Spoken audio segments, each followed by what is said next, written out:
Good morning and welcome to the session on traditional value assessment methods exacerbating health inequities, a sickle cell disease case study. I'm Latasha Lee, Vice President of Clinical and Social Research and Development for the National Minority Quality Forum. And today I will serve as the moderator for this session.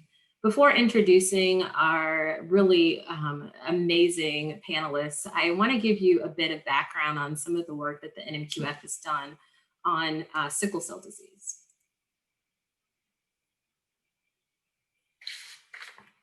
So as our president and CEO, Dr. Gary Puckrin, always shares, the National Minority Quality Forum is in the business of big data. So the forum has a comprehensive database of over 5 billion patient records. One of the diseases that we really have focused on in the recent years is sickle cell disease. And this image shows some of the what we call health indices around sickle cell disease. So on the left, you're seeing Medicare fee-for-service data, and on the right, Medicaid.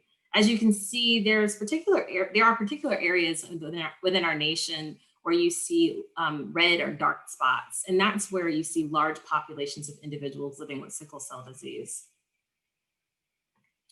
And I lastly want to share this publication as we begin to discuss today some of the disparities that have resulted in issues with access to care, issues with treatment, and a number of inequities related to sickle cell disease as we begin our discussion today. So with that, I'm going to welcome our illustrious panelists. So we're going to start things off with Sarah Van Trudgen. She is the executive director for the Partnership to Improve Patient Care, which is an organization focused on the promotion of patient-centered health system, a patient-centered health system that achieves value to the patient by meaningfully engaging patients and people with disabilities in the conduct of comparative effectiveness research, the assessment of treatment value through shared decision, and development and implementation of evaluation and alternative payment methods. She is a healthcare and welfare policy expert for Thorn Run Partners, and she began her career on Capitol Hill working for the former Senator John Barrow from Louisiana. At Thorn Run, she has represented a number of clients, including hospital systems, pharmaceutical companies, healthcare provider associations, and coalitions. And in 2009, she successfully represented the Louisiana Coalition of Healthcare Providers seeking to avoid a dramatic reduction in Medicaid payments after Hurricanes Katrina and Rita as part of a new health reform law. She is deeply devoted to the care of underserved individuals and has been involved in efforts to reauthorize TANF, which is the Temporary Assistance for Needy Families law, during her tenure on Capitol Hill. She continues to work on issues related to health and welfare of low-income families and children. And she's received her bachelor's degree from Wake Forest University and her Juris Doctorate from Catholic University Columbus School of Law. Our next panelist is Dr. Alexis Thompson, a true friend, who is currently the hematology section head at the Ann and Robert H. Lurie Children's Hospital of Chicago in Chicago, Illinois. She holds the A. Watson and Sarah Armour Endowed Chair for Blood Diseases and Cancer at Lurie Children's Hospital. She is a professor of pediatrics at Northwestern University Feinberg School of Medicine, and in her current position, she is an investigator on a number of multi-center trials, as well as her own institutional clinical studies. Her most significant scientific contributions are clinical and translational studies to better understand the treatment of hemoglobinopathies like sickle cell disease. She has been a leader in multi-center collaborations such as the NHLBI, which is the National Heart, Lung, and Blood Institute funded Thalassemia Clinical Research Network, and the Sickle Cell Disease Implementation Consortium. Dr. Thompson is also the Associate Director for Equity and Minority Health at the Robert H. Lurie Cancer Center at Northwestern. She has served as regional and national advisory committees for governmental agencies, as well as nonprofit organizations focused on improving healthcare access. She was also the past president in 2018 of the American Society of Hematology, my former employer. Next is Dr. Irene Agadoa. She is Vice President of Medical Affairs and Team Leader at Global Blood Therapeutics, or GBT. GBT is a biopharma company whose goal is to transform the treatment of sickle cell disease, an overlooked rare condition which we'll focus on in our discussion today, and help address the urgent needs of this community. GBT's medicine, voxelotor, brand name Oxbryta, is one of only 4 approved drugs for the treatment of sickle cell disease by the US Food and Drug Administration. She has worked in biopharma for nearly a decade, and she is trained as an internist, earning her MD from the Ohio State University College of Medicine. Last but not least is my friend, Dr. Lakia Bailey, Executive Director of the Sickle Cell Community Consortium, or SC3. Lakia is a sickle cell disease advocate, educator, and research scientist. Diagnosed with sickle cell disease at age 3, she is a passionate advocate for those living with this rare disease and committed to the voice of encouragement and empowerment within the sickle cell community. Despite the devastating symptoms of sickle cell disease, Dr. Bailey was determined to complete her educational goals, earning a bachelor's degree in biochemistry and molecular biology in 2001 and a doctorate in molecular hematology and regenerative medicine in 2012. During her coursework, she was named the Southern Regional Board Doctoral Scholar and was the recipient of numerous awards and honors, including the Fisher Scientific Award for Excellence in Biomedical Research, the Medical College of Georgia Alumni Association Award, the Georgia Regents University Leadership Award, and inducted into Alpha Epsilon Phi Honor Society. At the completion of her doctorate, she founded SC3, a coordinated network of sickle cell community-based organizations, patient and caregiver advocates, community partners, healthcare and health research advisors. The consortium functions as an organization who allows this diverse community of stakeholders to identify, prioritize, develop, and execute solutions for patient-identified needs and gaps within the sickle cell community. Dr. Bailey has served as a consultant and expert for various biopharma companies and sits on the research advisory board for the Foundation for Sickle Cell Disease Research and on the executive committee for the National Heart, Lung, and Blood Institute's Cure Sickle Cell Disease Initiative. Sarah will start off our discussion today to help level set those in our audience not familiar with value assessments and qualities. And then she will be followed by Dr. Alexis Thompson, who will provide an overview of sickle cell disease, which will be the case study for our discussion this morning. Following Alexis's conversation, we will have Dr. Agadoa then share a number of challenges with value assessments for this devastating disease, highlighting the disparities associated with sickle cell disease care and treatment. And then we will round off the discussion with Dr. Bailey, who will provide the most important perspective, which is that of individuals living with sickle cell disease. With that, I'm going to turn things over to Sarah. Great, thank you so much. I can't tell you how much I appreciate the ability to be here and introduce myself and the partnership to improve patient care. Here, let's see. There it goes. So I'm going to quickly move to the next slide because I know we have limited time. So the Partnership to Improve Patient Care was established in 2008 as a coalition of organizations that represent patients and people with disabilities, providers, researchers, innovators. What brought us together originally was the hot debate that was happening on Capitol Hill around comparative effectiveness research. We strongly supported PCORI and its reauthorization. Our chairman, Tony Coelho, as some of you may remember, was the original author of the Americans with Disabilities Act and is also a patient with epilepsy.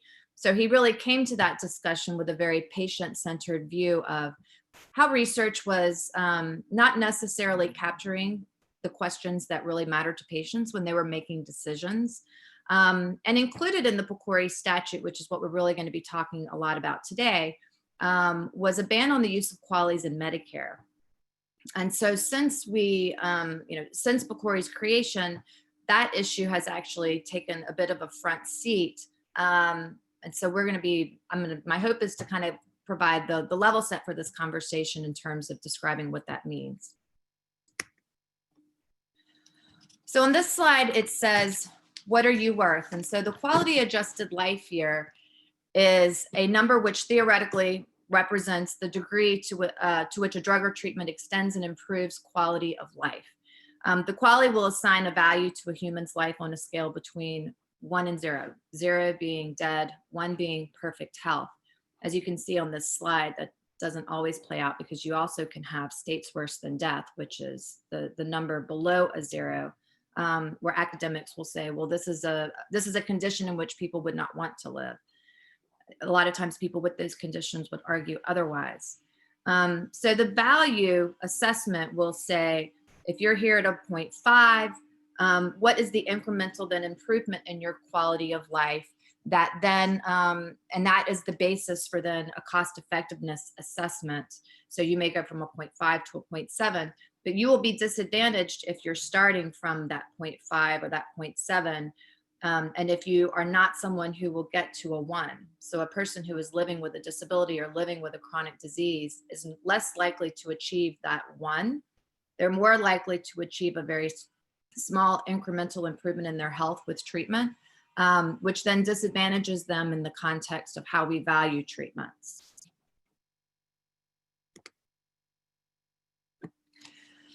So the good news is that we actually have a long history in this country of not using QALYs.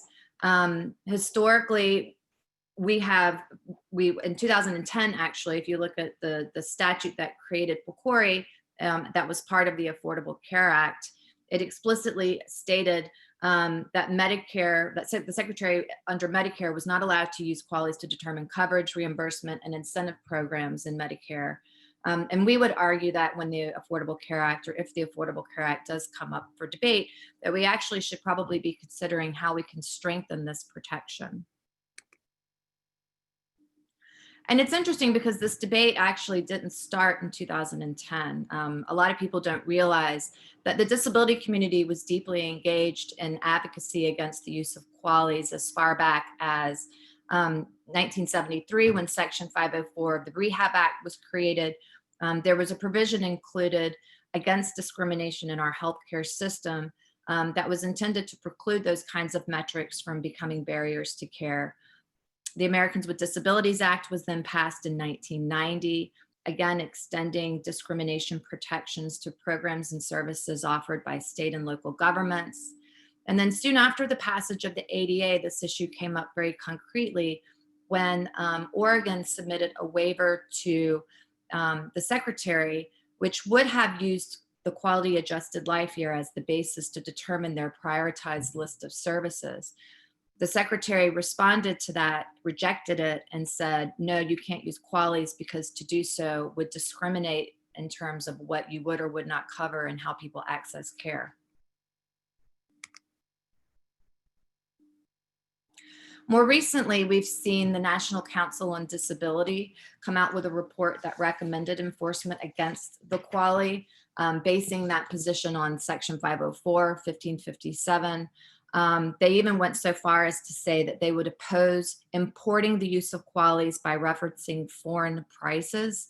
And you will also notice too, if you go to their website, that they have explicitly come out in opposition to the president's executive order that would import foreign drug prices into Medicare. Their rationale being, in other countries, there is discrimination using this metric to ration care, and therefore we don't want to import that discrimination to the United States. Additionally, there's a long history, if you look at the opposition to quality adjusted life years coming out of this year, coming out of the DNC platform. We were really excited to see the DNC platform, I have to say, because it explicitly says that Democrats will ensure that people with disabilities are not denied coverage based on the use of quality adjusted life year indexes. There is also a long history here. Medicare for America, Medicare for All, both include some form of a ban on the use of the quality adjusted life year. And we also saw in the COVID-19 discrimination debate that Senator Warren and other Democratic senators sent a letter to the Office for Civil Rights that included reference to QALYs as an example of historic discrimination in the United States. And back in 2010, interestingly enough, it was actually a Republican-led effort to include the QALY ban in the PCORI statute. So there's a lot of bipartisan support for this issue. And so I always like to point out that it is not actually a partisan issue, it is a bipartisan one. So how could policymakers use QALYs, and why do we think you need to worry about it?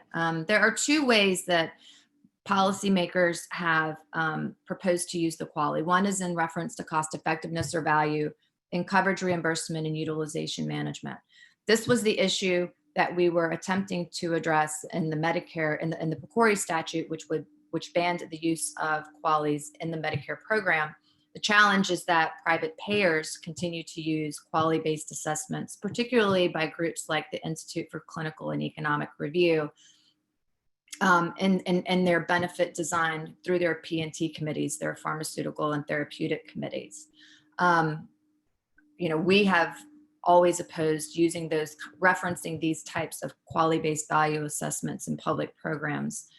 We don't want to replicate those kinds of barriers in public programs.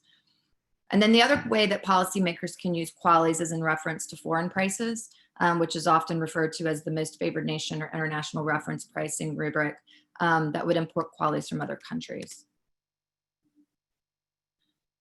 So we had drafted a paper that, and I want to thank the sickle cell community, because I think really what we learned through the sickle cell process when ICER, the Institute for Clinical Economic Review, was doing a value assessment based on QALYs of sickle cell disease, we realized that not only was this metric a problem for people with disabilities, but it was exacerbated for communities of color that are even more underrepresented in the literature that then feeds the value assessment. If you look at clinical trials data, they lack minority participants, and their models just do not capture data applicable to communities of color. They're much more based on white, male, non-Hispanic populations. And the other issue that often comes up is that QALY-based models omit attention to the evidence that differential triggers like pollution and food insecurity have on the expression of disease and illness. We know that communities of color often receive lower quality care, less care, and that has an impact on how their diseases present. So I use this as an example. I know we're going to talk a lot about sickle cell today, so I wanted to talk a little bit about cardiovascular disease. ICER has looked at cardiovascular disease and cholesterol several times. If we base our assessment of care and treatments for cardiovascular disease and high cholesterol on averages, though, as ICER does in their model, we worry that we will continue to exacerbate instead of lower pervasive health inequities in our country. If you actually look specifically at the 2019 cardiovascular disease assessment, the calculator of risk reflected less than 10% people of color, yet the CDC tells us that non-Hispanic Black persons were more than twice as likely as others to die of heart disease. And so even when ICER found cost effectiveness with those treatments, I think what's interesting is that in their policy recommendations, they still recommended to insurers that they use restrictive policies on their plan formularies, such as prior auth and step therapy. And so now they're looking again at cholesterol lowering treatments. We know that ethnicity is a risk enhancing factor under new cholesterol guidelines. And yet we also know that when they looked at PCSK9s a few years ago, even though prices have come down, insurers are still implementing very tight utilization management practices, in large part because of the recommendations of ICER. So this is just my way of kind of providing a level set. I know that the rest of the panelists are going to be able to give you much more specific examples of their experiences working with ICER and working through this metric. But I guess I would argue that we really want to avoid using a metric in our policies that exacerbates as opposed to helps with health inequities in this country. And I'll turn it over now to Alexis. Thank you.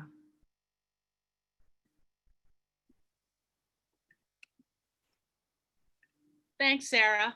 I am really pleased to be a part of this panel. I can't thank Tasha and NMQF enough for the invitation to participate.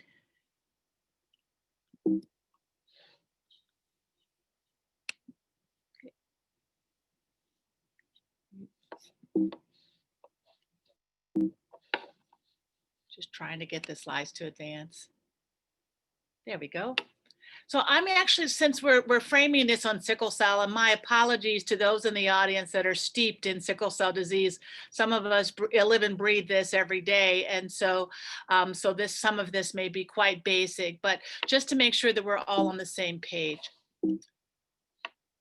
So what is sickle cell disease? It's an inherited blood disorder. It affects the red blood cells, which typically are those cells in our bloodstream that are important for carrying oxygen to all of our tissues. Individuals with sickle cell disease can only make an abnormal hemoglobin, and that hemoglobin affects not only the shape of the cells, but the ability for those cells to carry oxygen. This is not terribly important for the purposes of this audience, but this is the basic pathophysiology. This is a genetic disorder that's caused by a very discrete mutation in our genes that fundamentally changes the behavior of hemoglobin inside of red blood cells, that makes those red cell shapes change under certain conditions and cause obstruction of blood vessels and a number of the manifestations of this disease. And the manifestations of sickle cell disease on the next slide are many. How common is sickle cell? About 100,000 Americans have it. That's really an estimate. 1 in 12 African Americans has trait. 1 in every 375 African American babies born in the United States has sickle cell disease. I think one other very important observation is that now 1 out of every 10 newborns in the United States with sickle cell disease is Hispanic. Sickle cell disease, for being a fairly simple genetic mutation, has an amazing array of clinical complications that are both acute and chronic, and essentially affect almost every single organ in the body. Over time, we've made progress. So since the very first description of sickle cell disease in the literature that occurred over 100 years ago, for the longest time, there was very little progress. And in the early 70s, the National Sickle Cell Control Act was passed, which led to the creation of the comprehensive sickle cell centers, which were often critical places for the expansion of research initiatives in sickle cell disease.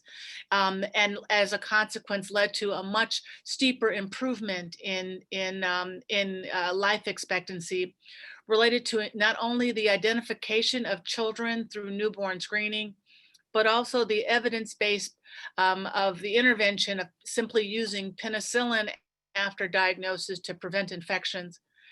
Some of these efforts also led to the introduction of hydroxyurea, another medication that's associated with a reduction of pain episodes and the extension of life in sickle cell disease. We've also learned that a simple ultrasound test done annually for children, coupled with transfusions, are able to prevent devastating complications such as strokes. And so while all of this is well, fine and well in terms of looking at sickle cell disease itself, it's really very important to look at where we have been as a country and looking at all Americans. And so over the last century, while we certainly have seen these incremental and now more rapid improvements in sickle cell, it's important to point out, though, that the improved life expectancy in sickle cell disease continues to lag behind the overall US population by nearly 3 decades. And so when we talk about where we need to go, and when we talk about the health disparities, it's really, we can certainly laud some of our improvements, but we clearly have quite a ways to go to truly see health equity in this population. I think it's also worth pointing out in a different way our progress. So if I'm looking at, for instance, where we were in, before 1980, and this was before newborn screen was widespread, we can point to a peak that was in the early childhood years, so before the age of 5, when there were substantial numbers of deaths in small children.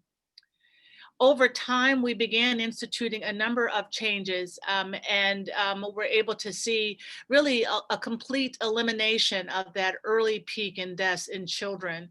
And we've seen the curve extend outward. Yet even as recently as 3 years ago, we continue to see the peak deaths are at a time when most of us would think people are most vibrant and most productive. With sometime between the ages of 20 and 45, we continue to see these as areas where there is substantial rates of death in patients with sickle cell disease. So again, areas of disparities and opportunities for improvement. Let's go on to the next slide. One very key document that's come out just recently that really was just released last month is a new blueprint for action for sickle cell disease. That's a report that had been commissioned by the Department of Health and Human Services and the Office of Minority Health, entitled Addressing Sickle Cell Disease, a Strategic Plan and a Blueprint for Action. This is a fairly dense volume, but well worth the read in terms of looking for what this outstanding group of stakeholders are providing for us. There are a couple of the pillars, though, that I want to point out that are particularly relevant to this conversation. One is that in order to truly address sickle cell disease, we need to strengthen the evidence base for interventions and disease management, and to implement widespread efforts to monitor the quality of care for sickle cell. We also need to address the barriers to access current and pipeline therapies for sickle cell disease. One key statement that was made by this group, go on the next slide. I think it's worth noting that there was certainly one key statement, and that was that we need to improve care. Improve health outcomes for sickle cell care requires comprehensive team-based care, new payment models, and addressing institutional racism in healthcare. I mentioned also needing to strengthen the evidence base for interventions. And one recent example of this is the clinical practice guidelines that have now been completed and are now out for use by the American Society of Hematology. These are evidence-based guidelines that are targeting primarily healthcare providers, but also clearly the ultimate beneficiaries, we hope, are patients and caregivers. These guidelines include addressing evidence-based care recommendations for sickle cell pain, transfusion support, cardiopulmonary and kidney disease, cerebral vascular or brain injuries in sickle cell, and stem cell transplant, all of which are now things that are out in the public domain and that need to be considered for really improving care and looking at standards of care for sickle cell disease. On the next slide, our plans now are about implementation. The number of tools have been developed and can be used by medical educators, by physicians in practice, and also tools for individuals who are hospital-based physicians and emergency medicine physicians. We know that emergency care is fraught with issues with sickle cell, but giving providers in the emergency room better access to tools to help them provide superior care or high quality care to patients with sickle cell.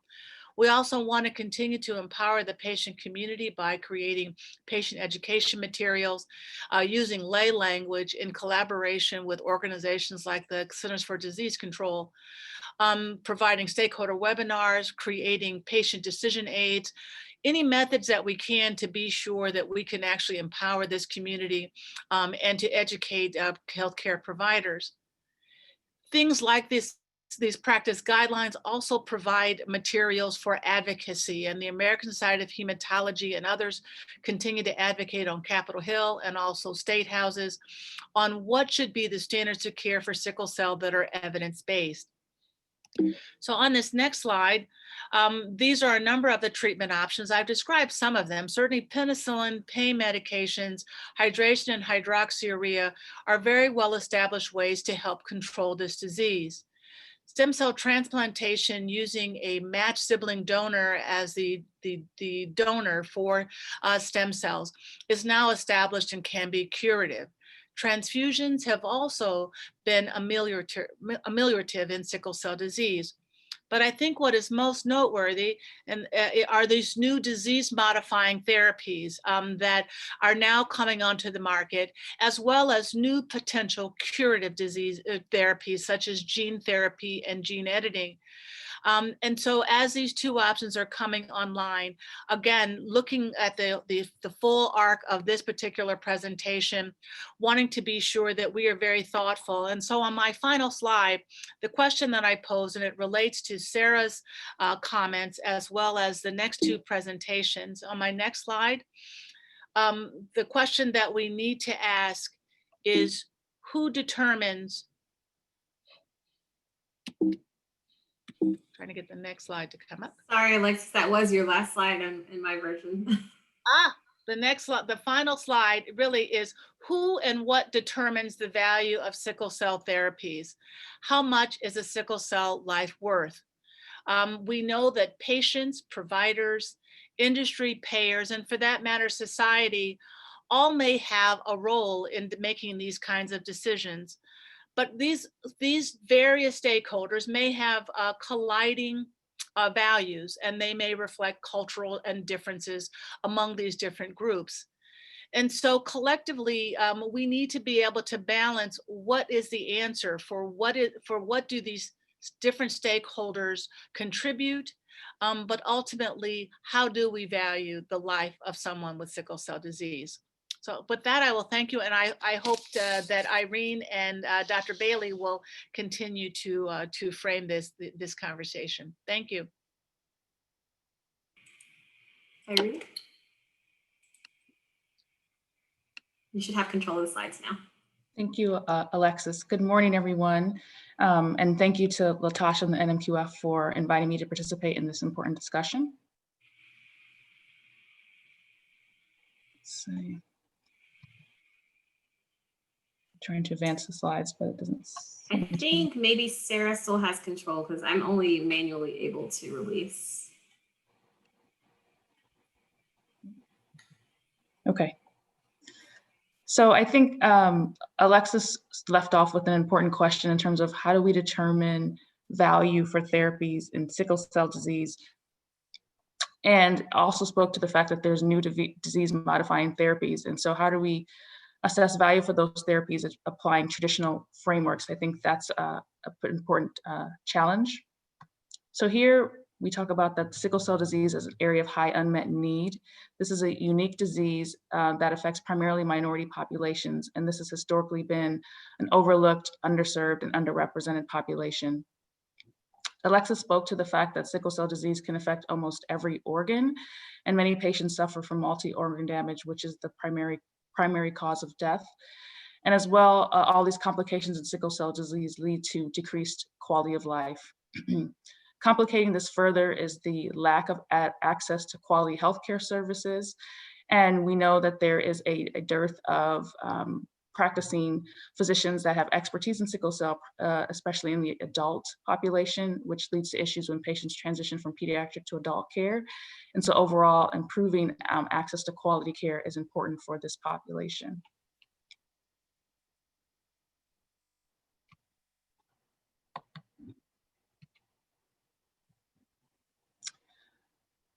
Importantly, when we look at resource use in sickle cell disease, we understand that the healthcare costs currently are quite significant. So if we evaluate the lifetime healthcare expenses for one individual patient, one study shows that that's approximately $9 million over a person's lifetime. And then in aggregate, when we look at the annual cost of spending in the US for individuals with sickle cell disease, that aggregate cost is over $1 billion.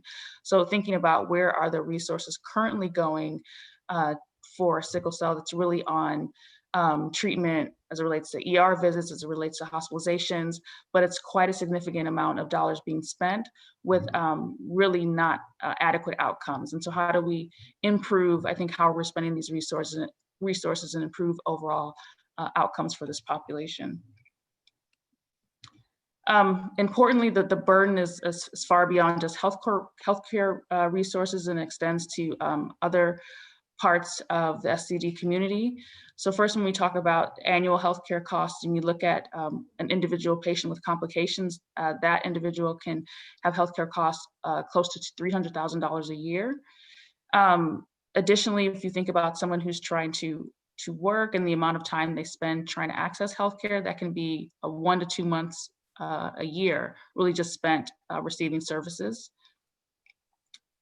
There's a study recently published that looks at the overall impact on lifetime income for patients with sickle cell. And when you think about the fact that these patients unfortunately have 2 to 3 decades less life as compared to the normal population, that results in an estimated $700,000 in lost lifetime income.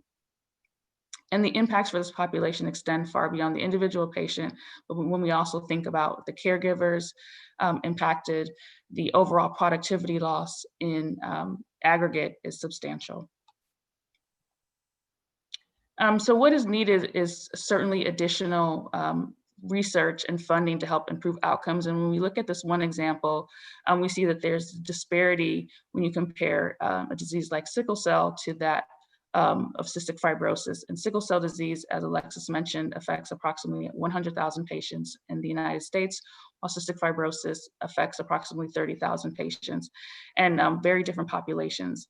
But when you look at the overall funding, whether it's NIH funding, so government dollars, or private funding from foundations, you can see that the overall annual spend is approximately 10 times more for cystic fibrosis than sickle cell disease. So clearly a huge disparity there, and something that needs additional investment. And when you look at the overall lack of investment, that's led to essentially less therapies being available for patients over time. So this slide shows, looking at orphan diseases in general, what is the number of therapies that have been developed year over year for orphan diseases. And specifically looking at sickle cell disease, you can see that there was one therapy approved in 1998, that was hydroxyurea. And then for 20 years, there were no additional therapies approved until L-glutamine was approved in 2017. And then subsequent to that, there were 2 additional therapies that were approved late last year in November. That was crizanlizumab and voxelotor. So while I think the most recent approval of additional therapies is certainly encouraging, I think this slide highlights the fact that there are still a paucity of therapies in sickle cell disease available, and certainly we need to encourage more investment in this area. So thinking about that, and then going back to what Sarah spoke to, when we talk about current value frameworks, given all the complexity of the diseases and the unique aspects of sickle cell disease, the current value frameworks are inadequate to properly assess new treatments. If you want to assess value in this particular area, we have to make sure that the value frameworks that we're using are appropriate, and that we're accounting for all of the relevant components of value to a variety of stakeholders. And there are a lot of different things when we look at value from a societal perspective that need to be included. Things like equity value are not traditionally included in value assessments, but that incorporates the ability of treatments in an area like sickle cell disease to improve overall population equity. And we know that there's substantial health inequities when we think about this population. Other things like the value of hope. So again, I think a lot of relevant elements of value that aren't currently included in traditional value assessments. As existing value frameworks applied to the current evidence base will underestimate new treatments. So there are therapies that have been approved under accelerated approval from the FDA. And accelerated approval essentially means that the endpoints being used, the FDA agrees that these are reasonably likely to predict clinical benefit. And so when we look at all of the epidemiologic evidence to date applied to an endpoint like hemoglobin and hemolysis, we understand that there's potential for treating that endpoint to really have an impact on morbidity and mortality. And then lastly, when we think about value frameworks, we want to make sure that they incorporate a broad range of stakeholder feedbacks to have a truly inclusive process. So if we're asking, patients and caregivers what's important to them, it's necessary that we not only ask these questions, but we make sure that these things get incorporated into value assessments. And I think this goes back to the question that Alexis raised, and sort of who determines what is valuable for a particular patient.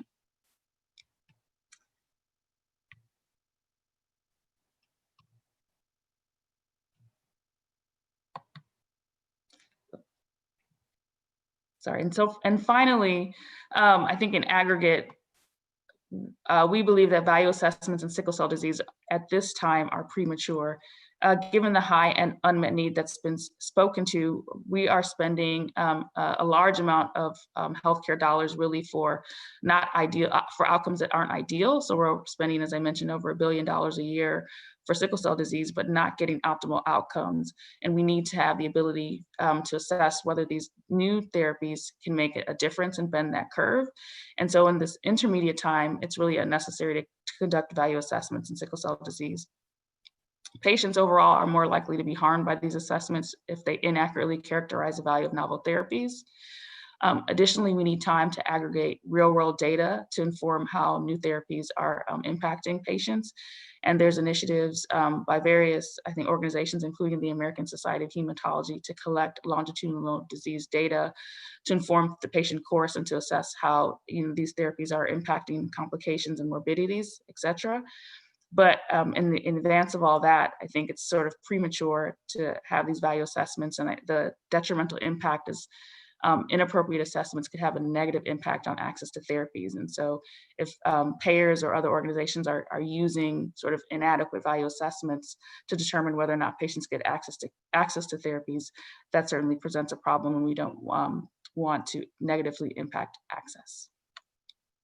So with that, I will turn it over to Lakia to talk more about this from the patient perspective.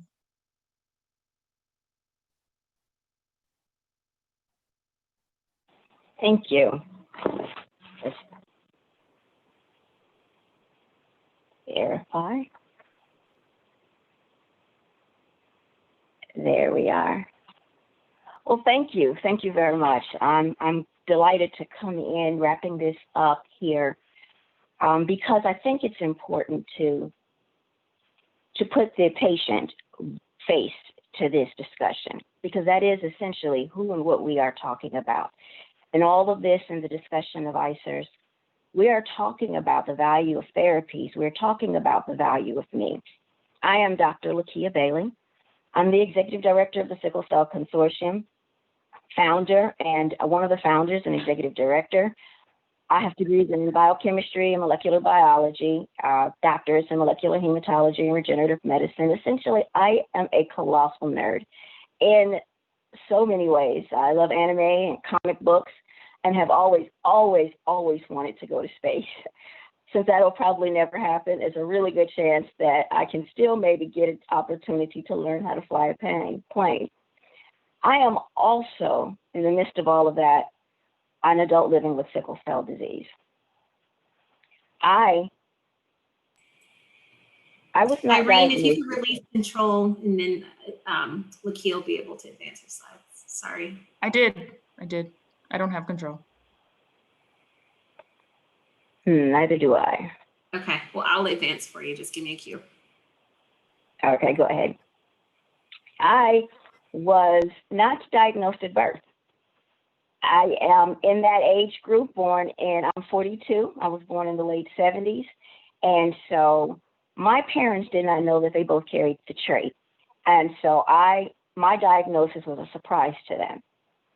In fact, the being diagnosed at birth was not a thing yet across the board for all states. It does exist now, so those younger than me, hopefully and ideally do know. I did not. Next.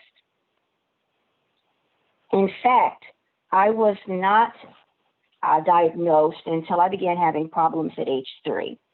At age 3 years old, I was having, my mother says, constant stomach aches.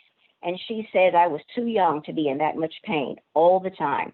She took me to multiple doctors, and my mother was actually accused of having Munchausen syndrome. The doctors thought that she was doing something to harm me.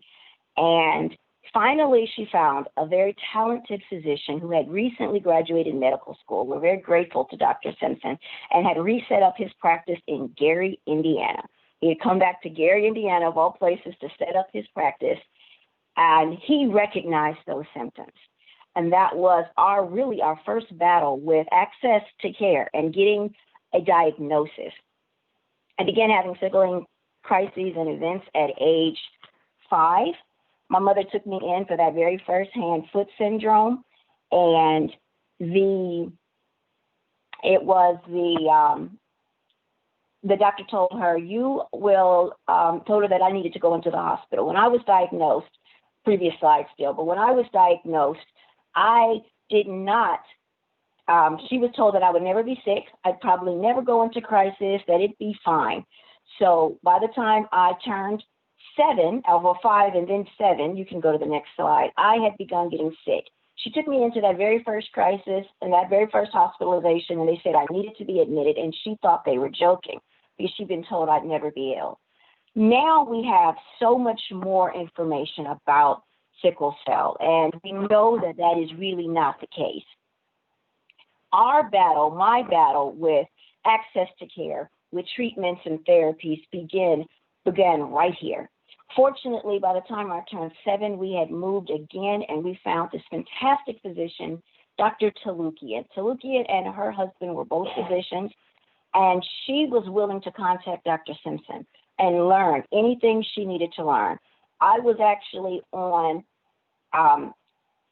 regular blood transfusions long before the study even came out showing that it could decrease stroke. I was incredibly fortunate and incredibly blessed to be able to have access and have a doctor that was willing to do strange things and ask strange questions. And I was very blessed.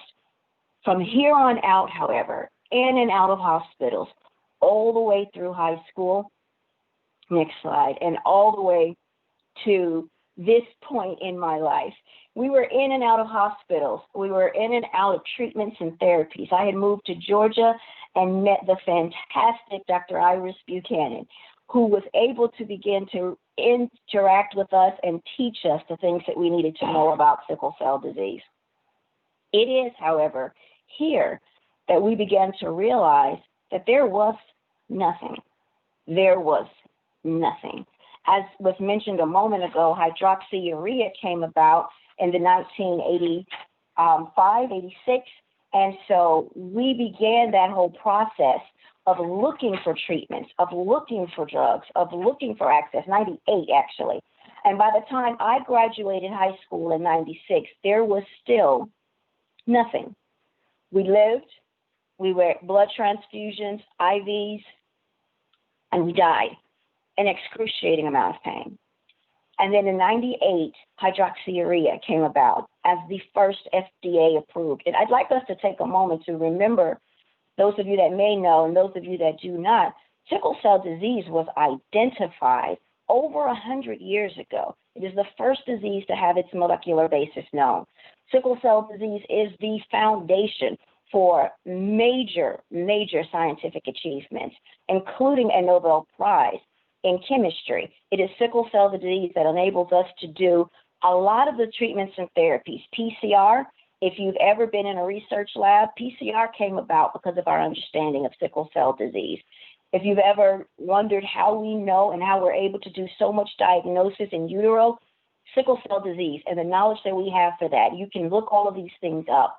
The research that came about from sickle cell disease, but a treatment for us did not.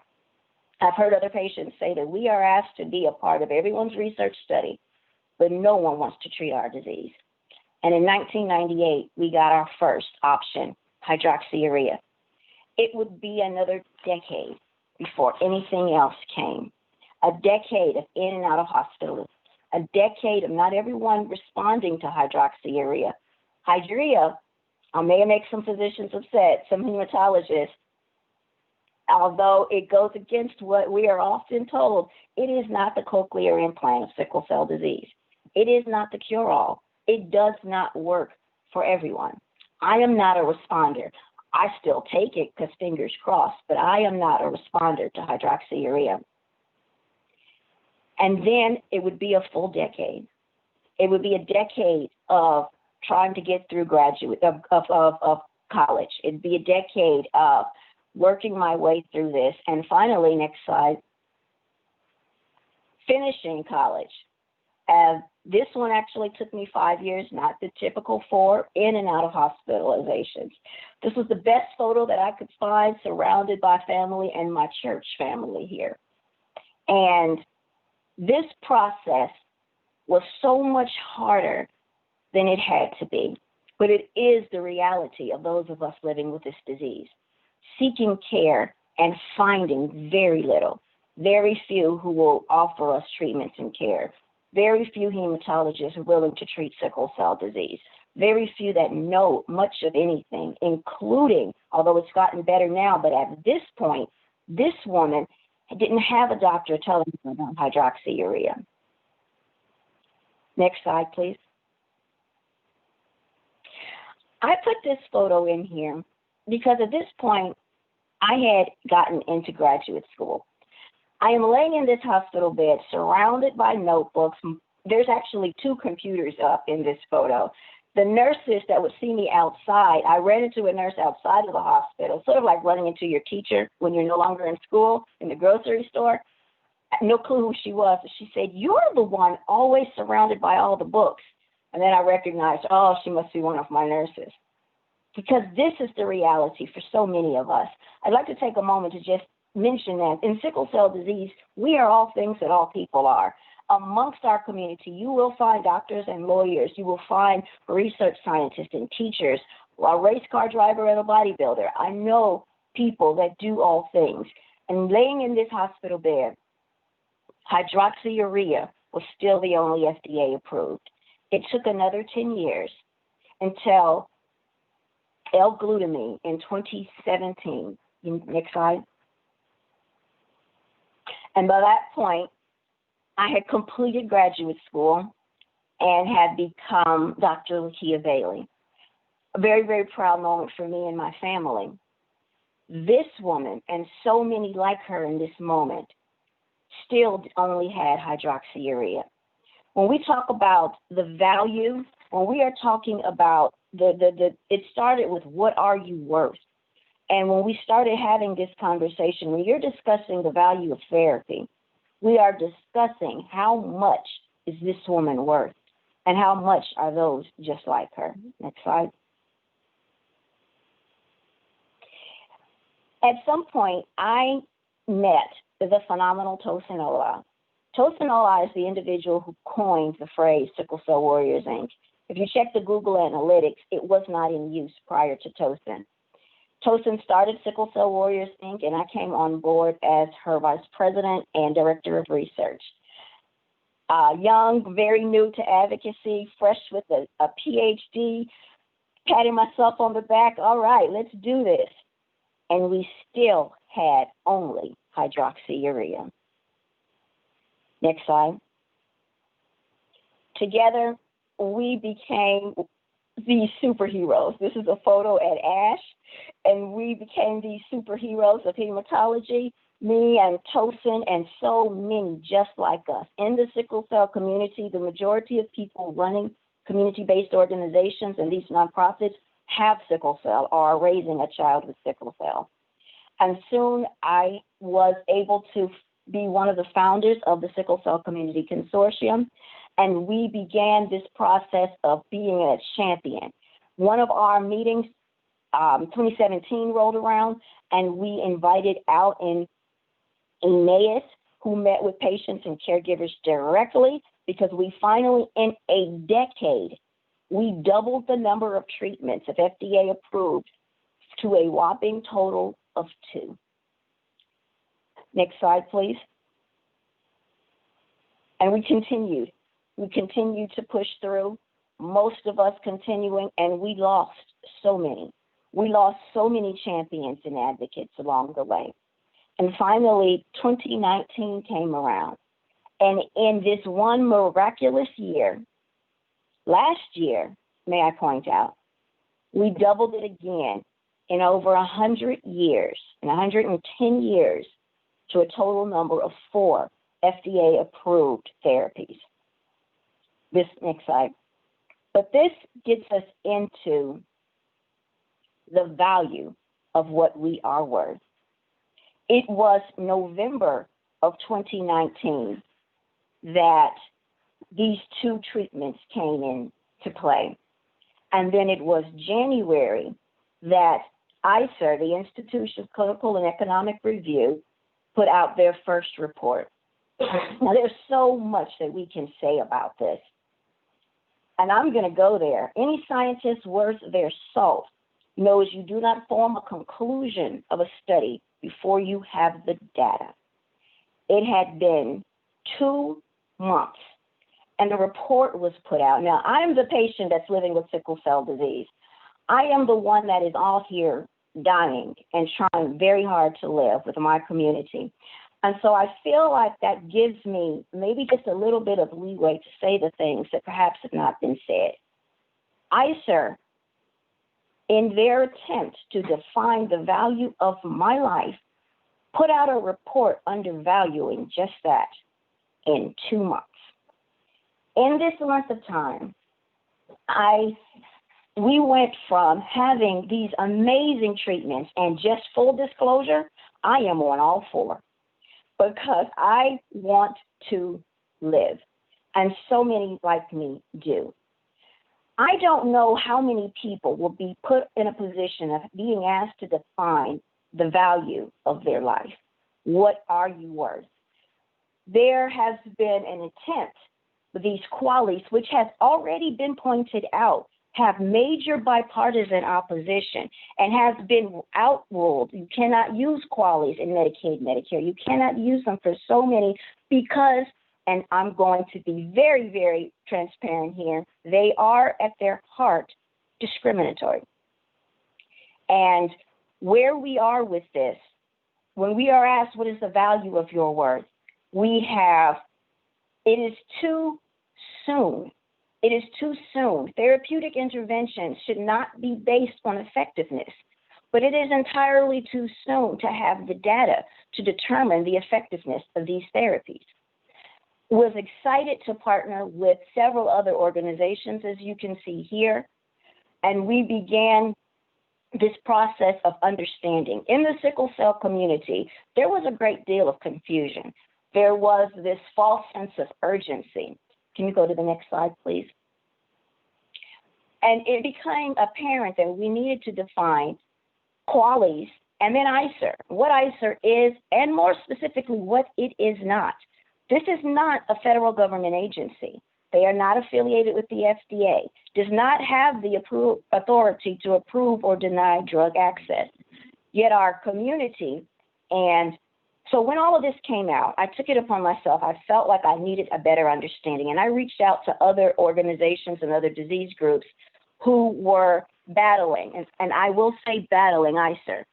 And so we found ourselves in this position of needing to understand what was going on. And what I learned was that ICER had a tendency of uniting and unifying with one group to the exclusion and isolation of others, and then putting together these documents and claiming to have reached out to the sickle cell community and utilized what was learned there.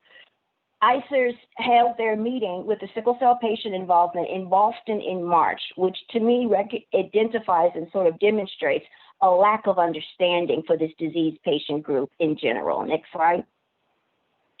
And so we put together documents. We worked together to find, and you can find these things at Value Our Health. Next slide, please. You can find a lot of these things at valueourhealth.org/sickle cell disease to learn more and more about this. I'm going fast because I'm out of time, but I wanted to just point out that we have been asked to define the value of our life. But what we are doing is asked to define the value and the value of hope, the hope for these new treatments and drugs, the hope for the value and the worth of who I am and what I am. And the development of these resources came at just the right time so that this community could understand and truly put together and understand what was being asked of us, who we are, and how to define those things. I am a patient. I am living with sickle cell disease. I have fought and done great things, and so have so many of us. And in defining the value of my life, and defining the value of hope and what that hope is worth, we have been fully undervalued. I'm excited to be able to work with this group here, for us to be able to pull the cover off and recognize and have transparent discussions about QALYs, about ICER, and the value of who we are, what we're worth, and what we have the potential of creating and being in the sickle cell community and in the world in general. Thank you. I am pulling this slide up absolutely last because that little dot up there is me parasailing. And the one next to it is me jumping out of a plane. Last slide. We are all things that all people are. We are capable of absolute insanity. The first picture, me rethinking, am I really about to jump out of this plane? And that second picture, yeah, I am jumping out of this plane. I'm going to live big and be who I am capable of being. And all we are asking is for the opportunity for all of us to do the same. Thank you so much, Lakia. I know we are out of time and we won't have much time for questions and discussions. So maybe we can take this conversation to Twitter. I put our handles here on this slide. I know that our organizers will post a paper that Lakia and Sarah both referenced that PIPC and the NMQF wrote, and it was endorsed by organizations like Lakia's and others. But with that, I just want to allow you all to just share one word about sickle cell and hope and what this really means for the community, for us to truly value your lives. What is that one word? I'll start with you, Lakia. For me, it means just that. It means life. Life. Alexis? Oh, you're on mute. Urgency. The time is now. Urgency. Thank you. Sarah? You know, I come back a lot to, it's not one word, but the disability mantra, which is nothing about us without us. It really comes down to making sure that you're at the table for decisions that impact your lives. And then Irene? Yeah, sorry, I don't have one word, but I guess I would say things that are important include innovation and addressing health inequality and health inequity. I think that's very important and very relevant, especially this year. Great. And I know we have a video that Brandon and the NMQF team will share. So with that, we'll go to the video.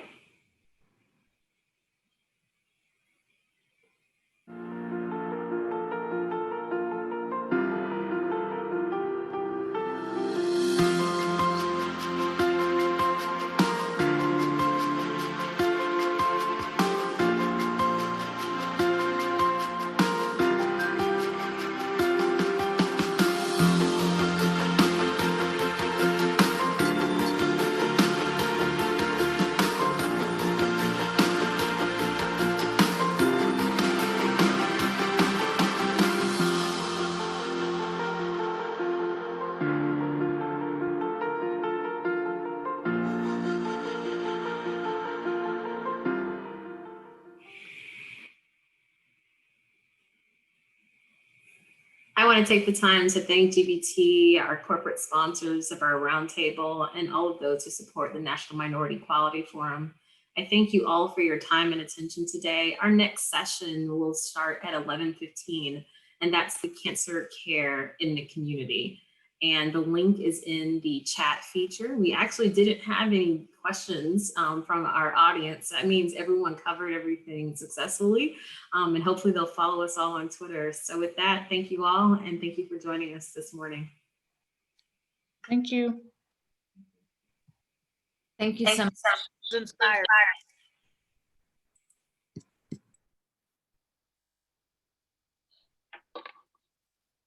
Thanks, everyone. Bye. Bye-bye. Are we done?